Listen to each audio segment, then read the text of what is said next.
January 2009, U.S. Airways Flight 1549 departs New York's LaGuardia Airport.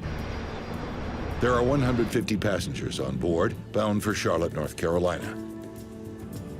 The aircraft took off uneventfully, and very shortly after takeoff, they lost all engines as a result of birds. I caught something out of the corner of my eye, and slightly to our right, but still ahead of us, was a line of birds. And they were very, very close, too close for us to maneuver around. Whoa!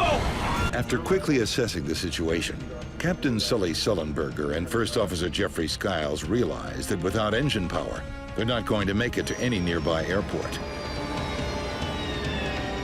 We're going to be in the Hudson.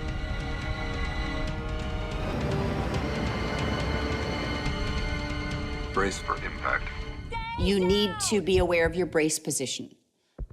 In many, many accidents, the cabin crew are trying desperately to get the passengers into the brace position, but because the passengers haven't read the safety features card, they don't know what that means. Get your heads down and stay down!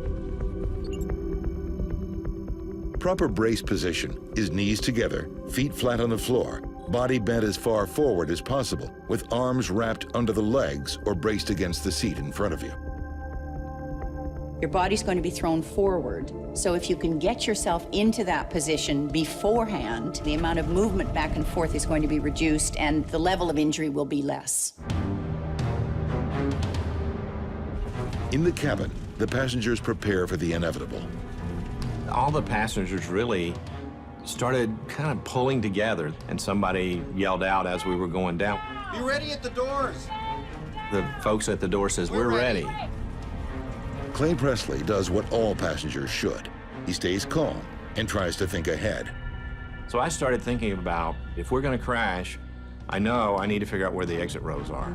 If the water comes in, you need to be able to hold your breath long enough to get to those 4 or 5 rows and get the doors open if you can. But before anyone can escape, they must first survive a high-speed impact. Looked like the airplane was going right for the bottom of the Hudson River. Then the airplane popped up, and it was just sort of gently rocking in the waves.